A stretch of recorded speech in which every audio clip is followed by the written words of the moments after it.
How's it going, everybody? Welcome back to the O Show Podcast, episode 488. It is time for Always Bet on Jack and Zach, presented by BetOnline.ag. Sign up for that 50% bonus by heading over to BetOnline.ag. Use this promo code, capital BLEAV50. Again, that's capital BLEAV50 for a 50% bonus. We are also now brought to you by Eat Clean Phoenix. You can head on over to Eat Clean Phoenix, Arizona's #1 meal delivery service. Free delivery Sunday through Tuesday, and you can order by using the number 602-573-7643. Again, that's 602-573-7643. We got a lot to unpack this week on Always Bet on Jack and Zach. Don't get it twisted. It's not the other way around, not Zach and Jack. It is Jack and Zach. Zach Kelly. So we determined our Super Bowl this week. We determined that the man with the most Super Bowls in history is hanging it up for good. He will not win another Super Bowl. We determined that Roman Reigns is still the Universal Champion after the WWE Royal Rumble. Brock Lesnar wins the Royal Rumble, but we will get into all of that and more after you gloat for the fourth consecutive week. So I went 5-0 the first 5 weeks as King Richard. You were Oracle-less. You were the Oracle of being in perfection, but now this time around you have been perfect the last four weeks. Yes, so the season's going to be a wash. It's going to be 500, 5-5 if you win the Super Bowl. It's going to come down to one game. Yes. One decision we're doing next costs week you because it's everything. 2 weeks, so it's next week that we'll do it. Because I don't even have the spread yet. Yes, but yeah, last week I was 3-5, you were 1-4, and Oracle squeaked by yet again. So it'll now go down. Funny, not just I predicted the winner in that game. You chose San Fran, but you won how? So because you picked the Rams not even to cover, and Right. you also could pick the over. I picked the under. Right. So I was right about two things. You were right about one thing. Right. So I was beat you double in that one. Yeah. Well, just so everybody knows, you make up the rules as you go I along literally as it have goes, explained it so. to you. It's been the same all 9 weeks. But the exciting part is that not only is it 1 week because it's Super Bowl, it comes down to one game to determine whether it's a wash or whether King Richard stands victorious. Well, we don't know the spread yet, obviously, but do you know who you are going to go I'm picking with? the Bengals to win. You're picking the Bengals to win. Yeah. Hey, I went go big or go home. That's been helping me the past 3 weeks in the playoffs. Is just picking dogs to like cover or win. Cover and at least cover or cover and win. So I'm picking the dogs again.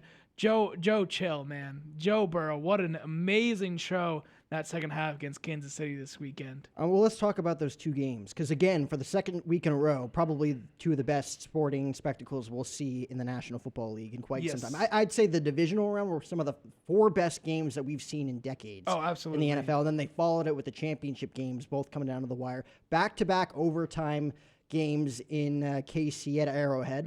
They came down to a game-time field goal as time expired 2 weeks in a row for the Chiefs. Yeah, crazy. Weren't as lucky this time around because they're not going back to their 4th Super Bowl. No, it would be their third Super Bowl in 4 years. They hosted the AFC title game 4 years in a row. But they won't be heading back because the Bengals were able to pull it off 27-24 after being down 21-3. Yeah, it was crazy. I think it really came down to that play at the end of the first half when instead of taking the field goal, they try and like get cute with no timeout, throw it to Tyreek. He gets tackled in bounds. They don't even get 3, let alone 7, since he feels great. And Patrick Mahomes was perfect. He had a 98.3 quarter QBR, which a perfect score is 100. So he was that close to being perfect. And then a second half, he had a 1.6. He was almost like completely imperfect. It was the tale of two halves. I've never seen. Obviously, Patrick Mahomes had slumps even this year, but seeing him that bad in the second half was just crazy. But you got to give it out to the Cincinnati Bengals. No one thought they would be here. I don't think even our good friend Michael Turner, diehard Congratulations to Michael Turner. Congratulations, Michael.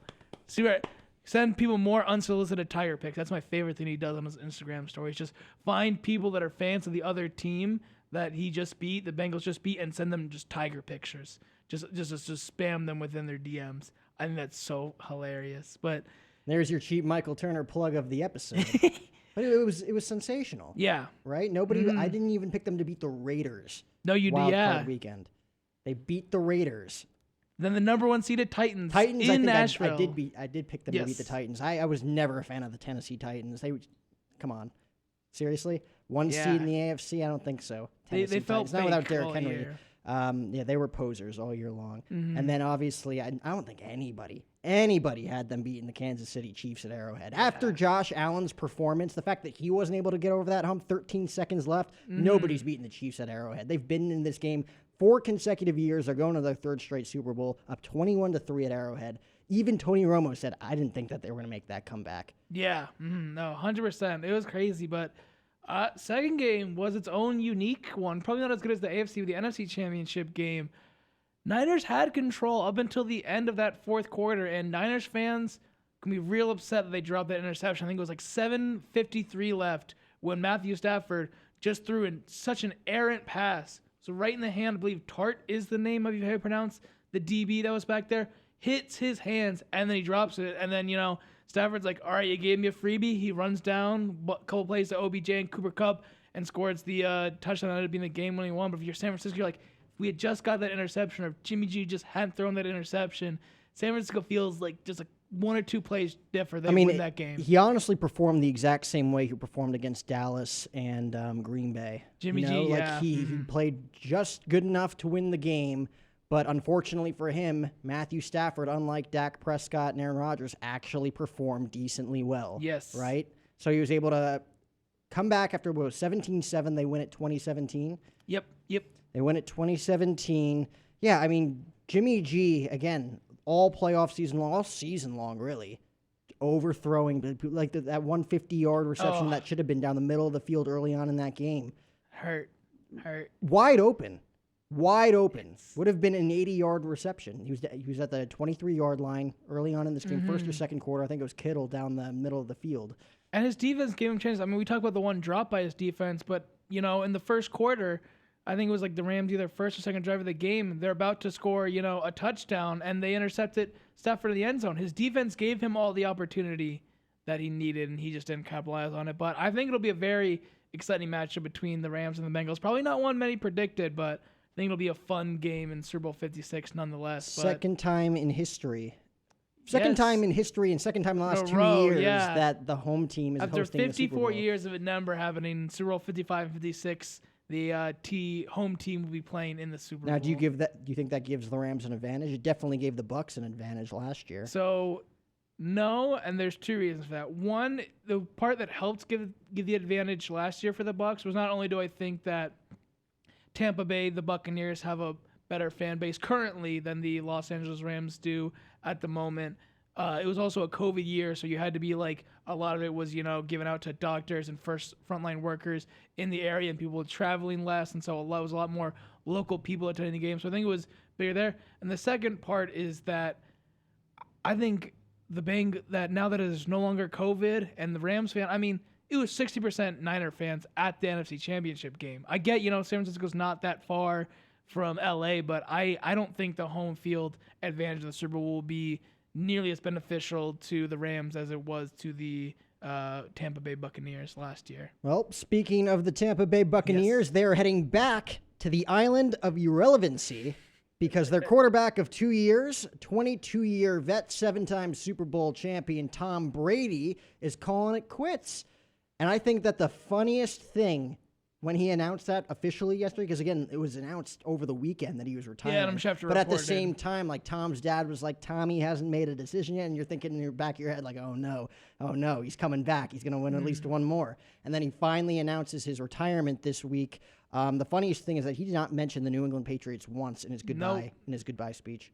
It wasn't until Robert Kraft posted his message that he sort of like commented on Robert Kraft's story, but that was about it. And it was pretty much just like, love you too. Like no real mention of, the fans that, he played for or the city for 20 years, especially no mention of Bill. I think there's clearly still some anger that Bill pushed him out the door. Clearly too early.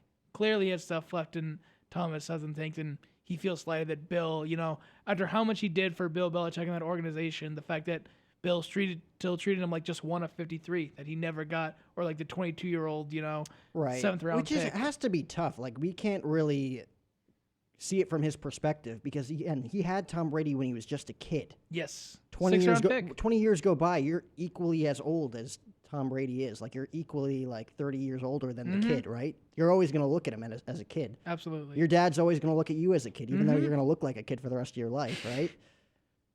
We've all seen the graduation poster in your bedroom, Wow. okay? You're always going to be treated like a kid. Maybe I might age. My face But like might age. Bill Belichick will always look at Tom Brady as a kid, so it's like you can't really fault him. We're never going to see it from his perspective. But yeah, he's a tough son of a bitch as a coach in the National Football League. That's always going to be, his mantra, his reputation. I think my greatest Bill, and you could share yours as well if you can figure one out. My favorite Bill Belichick quote is when the Patriots, it had to be like during the 2016 season or something, they were going to Green Bay to play Aaron Rodgers and the Packers, Week 12, huge matchup. Patriots were the 1 seed at the time going into the playoffs. Packers were probably 1, 2, 3, like Rodgers versus Brady, right? And a reporter asks Bill Belichick, what are you most looking forward, or what are you looking forward to most in this matchup? I mean, what are some of the similarities that you see in Tom Brady and Aaron Rodgers? And he just looks into the camera and goes, they both wear 12. And then he walked off the podium. Like, that's the type of guy. Bill Belichick doesn't give a shit about the reporters. No, he right? does not. He cares about winning football games. So, yeah, I guess my favorite Bill quote, I don't want to talk too much about Bill because as far as we know, he's still coaching. So I'm not going to tell him. My favorite Bill one is, I think it was the 2015. They got blown out either by, like, the Chiefs or the Broncos at the time, and they asked him, like, what are you going to do about it? And he just goes, we have a game next Sunday. We're preparing for that. That was his whole response. But, yeah, so, like, obviously, clearly that level of We're on to hard-ass- Cincinnati. Yeah, that's right. We're on to That's Cincinnati. right. We're on to That's right. Cincinnati. And then they went on and ran the table Well, after that. Yep. Mm-hmm.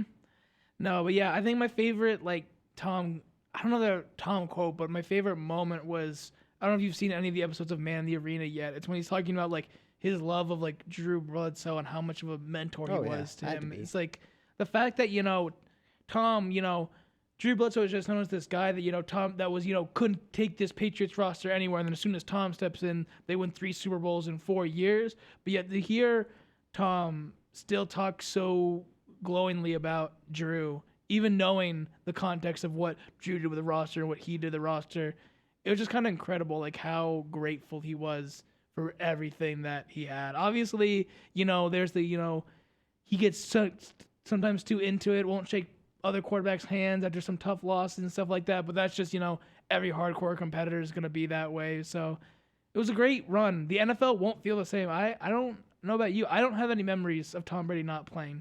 Because, born in 99, time I have memories, Tom Brady had already had, like, 3 Super Bowls. So, like, it'll be weird to see an NFL without Tom Brady in it. It'll be a weird experience. It's like the WWE without The Undertaker. I totally get what you're saying.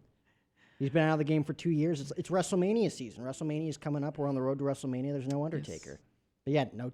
Okay, obviously, most of you can't relate to that, but I can. Tom Brady will not be playing in another NFL game. Some of the best moments. I think we got to start with Tom Brady's first Super Bowl win against the then St. Louis Rams. Kurt Warner, greatest show on turf. Was it against Kurt Warner? Because it came down to an Adam Vinatieri field goal. Mm-hmm. Tom Brady, it was 2017 was the final in that game. Yes, Tom Brady. So. That was, what year was that? 2003, 2004? 2001, because it would be the... Because 03 and 04 was third and fourth. And he didn't win again until the 2014-2015 season. Yes. That's crazy. Won a decade without winning. So he beats the Rams in his first Super Bowl. 2 of them came down to Adam Vinatieri field goals. I think it was Rams, Carolina, Eagles. I can't remember if it was Carolina first or Eagles first. His first 3 were a win against the Rams, Carolina, and the Eagles. And then he goes on to face Eli twice against the New York Football Giants. And Let's go, Eli. 2 of the greatest Super Bowl games of all time. Let's talk about that. That's also his best season ever. You could say it's the the Randy Moss year with 50 touchdowns. The 2007 season, perfect season heading into Super Bowl 42. 19-0 going into that game. He write just down that way. It was in Glendale. What was it called at the time? That was University of Phoenix Stadium at the time. University of Phoenix Stadium at the time. 17-14 Giants pull off the upset. The David Tyree helmet catch, Plaxico Burress, before he shot himself the next season. He didn't kill himself, but he shot himself. He did. No That's wounds. why the giggle came out. Straight through the flesh. Yeah, Zach doesn't encourage murder. But then they lose the Mario Manningham catch, 21-17. Brandon Jacobs with the touchdown at the end.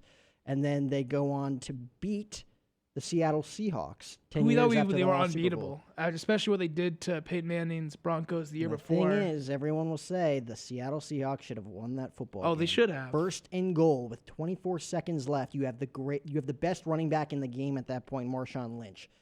How do you not run the football, Pete Carroll? Like How at do you least not twice, at run least the twice, football? at least first and second down. You have 24 seconds to spare. You had multiple timeouts, too. Amazing play by Malcolm Butler, and that just shows Bill Belichick's coaching, obviously, the fact that he was ready for that. But, yeah, that one's wild. Then it was... Brady won the MVP that year, too. I think it was then they beat the Jared Goff Rams. Yep. Then they lost to Nick Foles' Eagles. That was a high scoring. He played amazing in that game. It's a shame Nick he Foles, lost. just for whatever reason, performed like he was a Super Bowl playing caliber quarterback. I mean, for the first Tom Brady time had ever. 500 yards in that loss though. Like he played phenomenal. That wasn't on him. And then beat the Falcons was before the Rams one. So it was Falcons. So it was Seahawks was 4, and then Falcons was 5, 5. 2 years after that fact. Then Eagles lost. then That was Rams. his greatest Super Bowl, being down 28-3 at halftime. To be fair, they get the Falcons gave that away. If they don't get an offsides or like Matt Ryan takes a sack, they're kicking a field goal, make it an 11-point lead, and he's not winning. But the fact that when you give Tom Brady like the smallest opening, he'll take it. That was the thing. It's like he definitely had a lot of luck. A lot of things go his way in his career, but he took every time you gave him an inch, that was it. You could not give Tom Brady an inch. If you did, it was over. I mean, we saw it in his final game, 27-3, with minimal time left in the third quarter against Matthew Stafford and the Rams, and he ties it up at 27. That was crazy. It was like They were two down. touchdowns. They were down by 2 touchdowns with 4 minutes left. It was never too little time for Tom Brady. It was wild. So I think that was his best Super Bowl. The win against Dan Quinn, 28-3. They win that one in overtime. James White with the touchdown to win it, and then they lose to the Eagles the following year. Yes, they were going for a repeat, and they lose to the Eagles. Then it was the Rams victory the year after that. So they went 3 in a row. They went to 3 in a row. row. And then they beat the Rams. That was not a well-played football game on either side. I mean, Julian Edelman was the Super Bowl MVP, if I'm not mistaken, right? That's how you know. When a receiver right? gets MVP, that's how you know, oof, that was probably not a and great then in game. his final year with the Pats was the year later. He lost in the wild card round for like To the the first Titans. time in forever, right? To Ryan Tannehill, who, we're not a big fan of, but he somehow, that roster lost to Ryan Tannehill and those Tennessee Titans. And then he makes the shocking decision. I didn't think he was going to leave, but he leaves New England after 20 seasons. Yes. I think he announced that he wasn't going back to the Patriots before he signed with the team, right? Yes, So, like, he we did knew say he was mm-hmm. leaving, which Yeah, was funny. he said It he said he was leaving the Patriots. He gave that goodbye post, but he didn't Which is announce the interesting. team till a You couple never weeks see later. that. You never see that. Normally it's the I same feel like time. you usually sign with someone, then you thank your former team. That's But how Tom confident Brady, he was someone was going to sign him, though. That's how confident he was. Dude, he was a 6-time Super Bowl champion. Are Dude, you kidding me? you forget the narrative at the time. But even the you Tampa Bay Bucks, like the Jets, were probably thinking like, ticket sales. There were actually right? only 2 teams that actually made offers on him. It was Tampa Bay, and I believe, if I'm not mistaken, it was Miami. Because remember, there's that famous quote for him where it's just like, you picked me over that mother effer, when he was like talking about like how one team chose not to go with him. We never know what team that was. The rumor is that it was the Tennessee Titans choosing to stick with Ryan Tannehill over him. But you people forget at the time, people thought Tom Brady was on the downwards. That it was like, at this year we don't want to do it. People forget, like, Bill Belichick and Robert Kraft were not alone, by far from it, from thinking that it was over him, that he was just going off into the sunset. So obviously Tampa took the chance and it paid off dividends. Wins the Super Bowl in his very first year. Yeah. With the Tampa Bay Bucks. He couldn't have wrote it up any better. No, He storybook. really couldn't have. And they beat Patrick Mahomes, literally passing of the torch almost. Mm-hmm. Tom Brady versus his mini-me 20 years from now. Patrick Mahomes is going to win a lot of Super Bowls. Yeah, that's my last question before we move on to our next segment, talking about Tom Brady. So obviously, clear GOAT, best football player of all time. Do you think in our lifetime, which because we're young, so it means more from this perspective, being only 23. Do you think by the time we're like 90, like the end of our lives, there will be another player that even comes close in the argument that you could even argue for? Because right now, there's no one that you can even argue. Yeah, I mean, literally, they need 7 Super Bowls to at very least be in the discussion. Do you think that'll happen? Do you think in our lifetime? I'm not saying it's definite, but it could. so much went he was so talented and so many like things went his way. He had the same coach for 20 years. He had an owner that, unlike Jerry Jones or other owners, didn't get That involved. won't happen. If let there's things one be in involved. our lifetime right now, Pat Mahomes, I could Only see one with a chance. I see him winning 5 Super Bowls by the time it's all said and done. The Kansas City Chiefs will be a threat in the AFC for the next 2 decades. All right. So if the over-under for Patrick Mahomes Super Bowls was 3.5, are you going the over or under at 3.5? Over. I think I might Right go the now. under. I think he might only win. And then we'll 2 talk more. in 20 years and see what happens. We'll see. It'll be interesting. I think Pat Mahomes has what it takes to be the Yeah. next. He's definitely the next face of football. Absolutely. But anyway, that was send off to one of the greatest careers in any sport we've ever seen. Now talk about a bit less happy news regarding football. Brian Flores, the former Miami Dolphins head coach, is currently in a class action lawsuit against the NFL, I believe specifically targeting the New York Giants, who hired their coach before interviewing him or any other minority candidate, which goes against the Rooney Rule. I mean, we were kind of shocked that, Brian Flores got fired for like how good of a coach he was and like how well he was, managing that ship. This is an interesting development. Clearly, if you're assuming that means you're like, this is on principle, I'm okay with being, blacklisted, blackballed from coaching in the future, at least at the NFL level. But I'm very curious what your thoughts are on that, because I support him because he definitely broke protocol on that. But I'm surprised, as young as he is relative for a coach, that he chose to. Right, his reputation isn't quite like confirmed. Yeah, It's not like, obviously people loved him. People like think he's a great coach, but he's probably not going to get it. You sue the NFL, and specifically a team as big as the New York Giants, you're probably not going to get another chance. Right, it says less than 3 hours after Brian Flores' lawsuit became public, the NFL issued a statement vowing to defend against claims it says are without merit. Yeah, I see. My thing is just like, it depends. Well, when we get the more details on the lawsuit, if the Giants did in fact make their hiring decision before they interviewed Flores or another minority candidate, that's just by letter of the Rooney Rule. That would be a violation. But I mean, the Rooney Rule exists for a reason. It's a 60% black league, and we have Mike Tomlin, and the only other minority coach besides that right now is Ron Rivera. So I understand why that exists, and I understand the frustration. But I'm gonna hold off judgment from that. But I'm just a little saddened by this, just because, regardless of how this lawsuit goes, I was interested to see Brian Flores in a new spot, see him with a better quarterback than Tua, but looks like we're not going to get that anymore. Jerry Jones came out saying we can do better as a league as well. Did you read about the Brian Flores text exchange with Bill Belichick? No, I have not read that one yet. Well, Brian Flores on his text exchange with Bill Belichick saying it was humiliating, so whatever that is.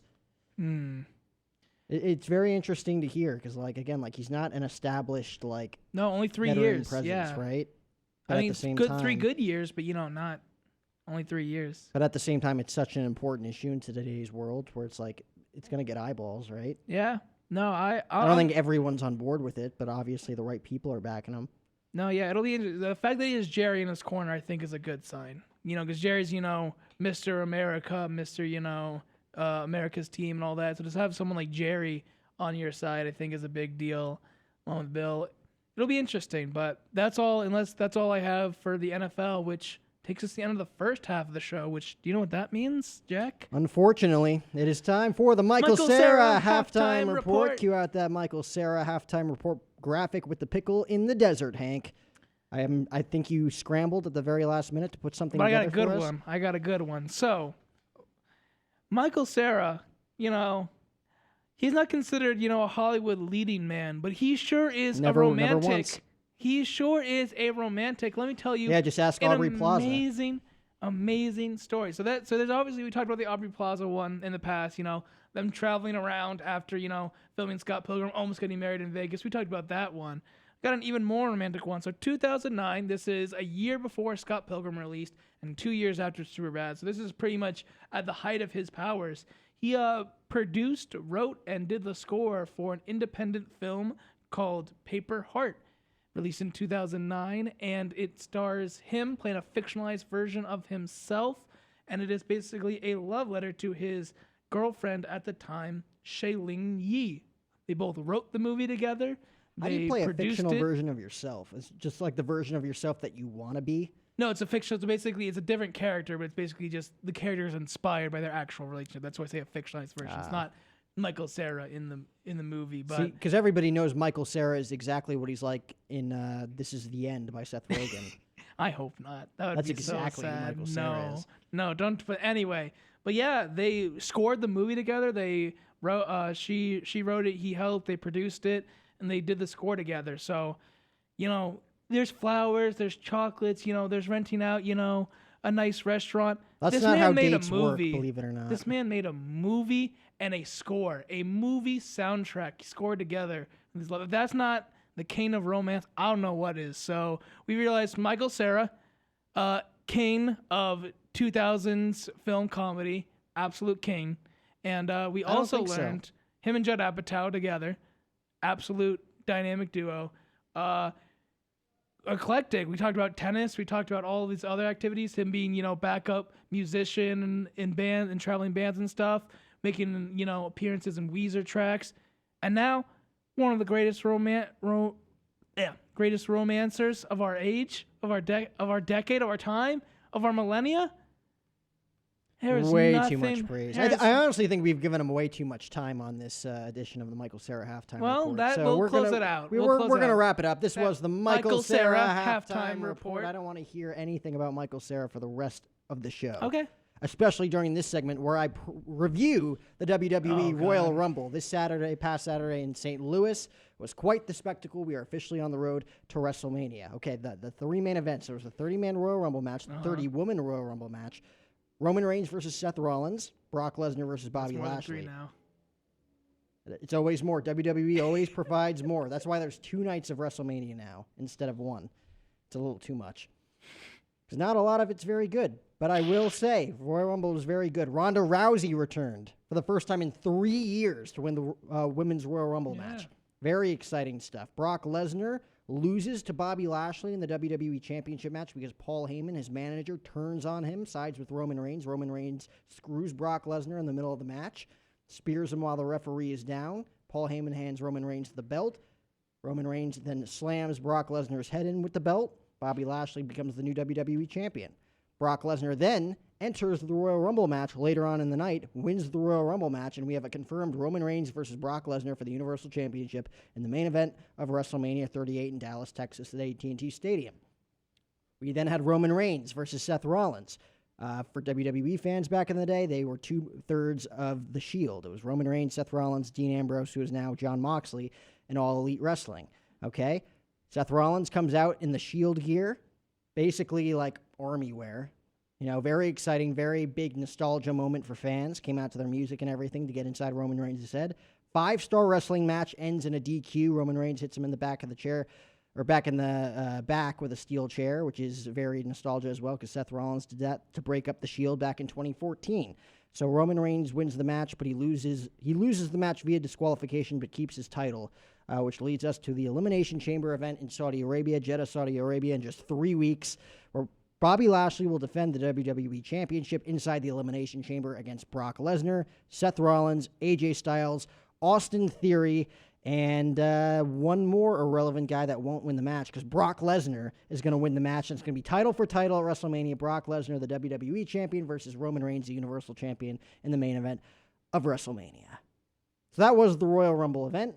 Elimination Chamber coming up in Jeddah, Saudi Arabia in just a few weeks before WrestleMania in Dallas.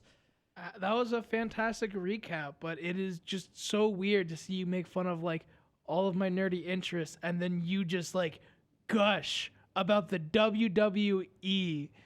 Great recap. No, that was actually, I almost got me excited for WWE if I hadn't seen it before and thought it was a mess, but great sales pitch. WWE, let's sponsor this man. I like this. This is a good spokesperson. Oh, this is breaking news, too. Oh. So we were talking about, Robin and I were talking about right before we came on who's your running. Flashlight on. So Vince McMahon, yes it is. So Vince McMahon pushed Shane out again. Shane McMahon quit the WWE again. No way. For the second time in 2 decades. Wow. So he came back in 2016. I just looked up WWE rumors. Shane McMahon out of the company after a Royal Rumble appearance. So he got some heat and he's out. I can't wait to read into that a little bit more, but What's next? So this will be a quick one. This is just going our over under. So Why does this always happen? so the MLB lockout, not good news on that front. Looking like we're a little bit further from a new agreement being reached. So I want to get what is your prediction, each of our predictions on the amount of time of either spring training games or if we're feeling real, doomsday, how many regular season games are missed due to this lockout. I still don't think that they're going to miss any regular season games, but spring training is absolutely starting late. The fact that they're even farther on coming to an agreement on certain terms, which is ridiculous. It's all about the fans, right? I was on the phone with Darnell McDonald the other day, again, former Major League Baseball player. He's in the same boat. Like, it's about the fans. That's how you're making your money, right? You're just losing money by having this argument here, right? This is the first lockout in a long time since the '94 season, back when Michael Jordan was playing for the White Sox, right? Just get it over with, guys. I think that the spring training season is going to start a couple weeks late. I'm still hopeful that they come to an agreement, though, because this is about the fans, and I don't see them dragging this on into April. So we're still just in February. Spring training was supposed to kick off. Pitchers and catchers are supposed to report in 2 weeks. I could see it being like a month, though. So I agree with you in the fact where I don't think it might go deep into April.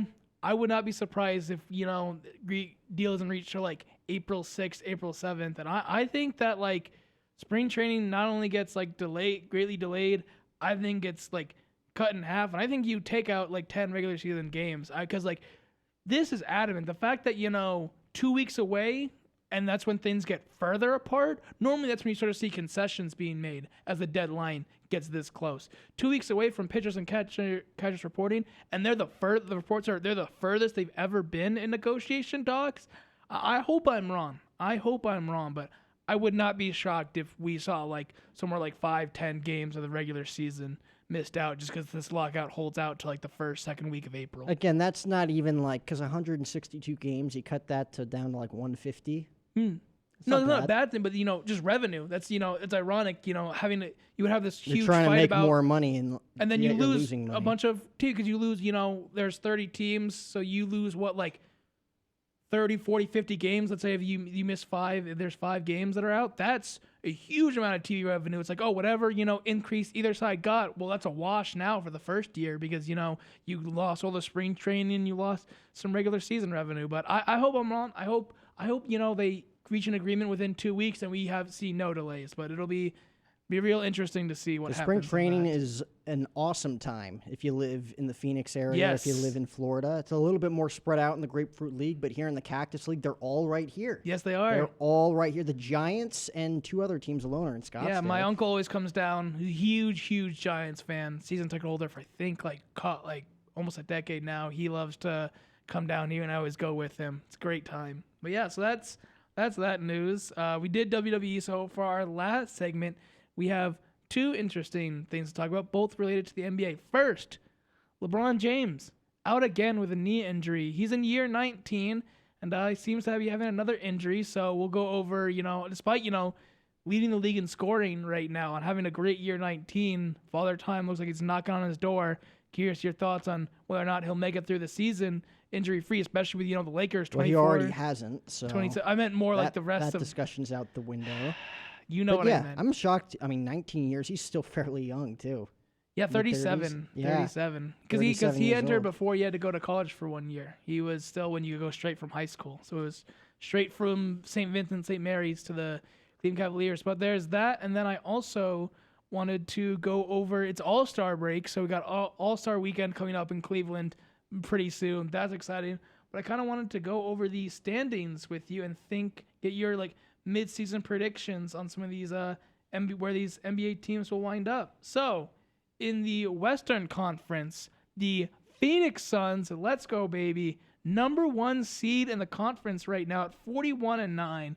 Followed by the Warriors, then the Grizzlies, the Jazz, the Mavericks. Well, we always knew that was going to happen. That the Warriors, when they were all healthy, they were coming back. Yeah, they were going to be good. Right? Yeah. So we got the Warriors, we got the Grizzlies, we got the Jazz, we got the Mavericks, got the Nuggets, Timberwolves, Clippers, and then right now they have to be a play in the play-in. They're not an 8 seed. Lakers at 9, Trailblazers at 10. So that's the way the seeding is in the Western Conference right now. The Eastern Conference, we got the Chicago Bulls, somehow the number 1 seed right now. Zach LaVine and DeMar DeRozan, Alex Caruso, Lonzo Ball, all playing great out there. Joel Embiid has to be the front runner for MVP. That's my prediction, is that Joel Embiid will win MVP because right now they're number 2, only a game behind there. Then you got the Miami Heat, Jimmy Butler, let's go. Yeah, I mean, the Eastern Conference is basically the AFC. I'm getting a call from our studio boy. I'm going to put him on speaker, see what he wants to say. All right, you can hear me? Yeah? Yeah. All right, Jack, get off your laptop. It's rude. What? He's saying get off your laptop. Why? He just said it's rude. That was it. That was awesome. Did you just call in just to make Jack look like a jackass? That's awesome. Don't you have your thought board? Why do you have to call? Oh, that's even better. Look you at it. interrupted the entire vibe of the show. Look at him. Well, that's the thing. I'm actually very attractive, so when he zooms in on me, you could actually see my what are you trying to blue imply eyes, there? right? What's the implication there? You know what? Jack? We have a way to call in through the board. He can always pick up the phone and call through the board. We got creative eyes. See, there's always Those are a way great around eyes. that. You do have great eyes, Jack. Oh, he's getting into my dry skin. It's a little too much. But yeah, Everyone has faults. So yeah, like I said, then number 4, Evan Mobley, who is my I mean, this might be. I get he's young, so this might be some bias. I might be going too extreme. I think Evan Mobley might be the defensive player of the year. The Cavaliers, 4th seed, only a game and a half out of first there. Then we got the defending champ Milwaukee Bucks at 5th, Brooklyn Nets 6th, Charlotte Hornets with LaMelo Ball at 7, Raptors at 8, Celtics at 9. We're going back way Hawks too at much 10. now, but they're all involved. Like I was saying before, Hank so rudely interrupted the vibe of the show. The Eastern Conference is basically the AFC of the NBA. Yes, so loaded. I mean, let's see. The difference between... Not even loaded. It's just anybody could come out of the Eastern the Conference. We're like the Suns and the Warriors. That is your Western Conference final. Yes, I don't think... As good as John Morant is playing amazing for the Grizzlies. Don't get me wrong. What he is doing is amazing. I think everyone knows it's okay, who gets the honor of getting to go to the second round to play the Suns and Warriors? I think it's pretty clear Suns and Warriors. It's going to be the conference championship. I mean, you can pick any 2 teams of those. I mean, you'd say probably Cavs are the only team that aren't quite there, but I mean, the difference between the Bulls, the 1 seed, and the Nets, the 6 seed, is 3 games. That is super, super close. All those teams are. I'm curious, which 2 teams do you think will make the Eastern Conference Finals out of those top 6 seeds right now? I think the Bucks will definitely pull. I'm going to compare the Milwaukee Bucks to the Kansas City Chiefs a little bit. They're kind of they're still very much in the mix, a game and a half out, but with so many teams still involved, you could literally just throw it up in the air and you could be right? But yeah. The Milwaukee Bucks have been there before. They're your defending NBA champions. They're going to find a way to pull it out in the end. I'm willing to say that they're going to end up being the 1 seed out of all of this, too. I think that's by fair. The season's over. I think that's fair. They've been really good. It was just a bad start to the season. We don't need to try and everything. They had some injuries early on and some COVID, but I agree with that. I think it'll be Bucks Sixers. I know Joel Embiid, he has Matisse Thybulle and he has some other players out there, but they just have Ben Simmons sitting on the sidelines, and I get they don't have a lot of help, but Joel Embiid is just one of the. I think he should have won MVP, and if he doesn't get injured, which would be one of the best MVP years I've seen in a long time, and I think he will rally the 76ers. And I still think the Bucks probably get back, and the Bucks play the winner of the Suns Warriors in the finals. I'm giving the 76ers a puncher's chance to beat the Bucks, though. I think Joel Embiid is playing that good right now. And remember, for all of those people watching, viewer discretion is advised. We're almost never right with our picks, so if you use us as advice for your pick making, hold on, then, I was over 70% in Christmas games. 70%. That's a C minus. Not in betting. In betting, that's good in betting. That's not good for the casinos, though. They don't recommend 70%. Hey, the casinos love everybody me in NFL. Loses. Casinos Someone love me in always NFL. loses. I'm just under 50%, which is which makes the house win, but it makes people think there's enough of a chance they still bet. If anything, the house loves me with NFL. House will hate me NBA because I actually know my stuff there. But house probably loves us NFL, sitting around that just under 50% on average. I'm willing to bet House doesn't even know who Zach Kelly is. House is just all right. He is. Can you call again and say that he's rude, Hank? I was just like, I don't know. Maybe call him interrupt him on his computer that he's looking at. What are you saying? I'm not even paying attention. Wow. I'm on my laptop Well, right now. that was all I had to say. Do you have a prediction for, either Coach of the Year, MVP, now that we're halfway through the season for the NBA, any of the major awards, any prediction? I told you I think Evan Mobley, Defensive Player of the Year, Joel Embiid, MVP, probably Monty Williams of the Suns, Coach of the Year, I would have to say. He got snubbed last year. Any predictions or, early finals predictions, any other predictions you got before we close? I'm going to go with the Phoenix Suns repeating as the Western Conference champs. That's what I like to hear. And I'm going with my home state, former New Jersey, now Really? Brooklyn Even Kevin Durant Nets. hurt right now. That's Wow. right. They are going to come out of the woodworks, and they are going to find a way to climb through the Eastern Conference playoff format and win the Eastern Conference Finals. Wow, that's a bold one. I like that. I like that prediction. And That's then, what I wanted last year. We almost got it, but then And they if couldn't- Kevin Durant's foot was just a tiny bit smaller, you might have Yep. Yeah, so That's that's what I'm going with. the NBA right now. Obviously, NBA lawn regular season, so many teams make it. So there's not really any predictions to make. But once the play-in starts, come April, we will have a lot more exciting stuff to talk about come the NBA, and we will definitely be betting on each of those playoff series and those games. So that'll be fun to look forward to. But that's all I have for this week. Unless you have any other things you want to say, I think that will close us out. What? All right, Hank, put the camera on me. I'm signing out this show. This was Always Bet with Zach and Jack, sponsored by BetOnline.ag. Sign up for that 50% code, capital BLEAV50. Hank, cue the lights, man.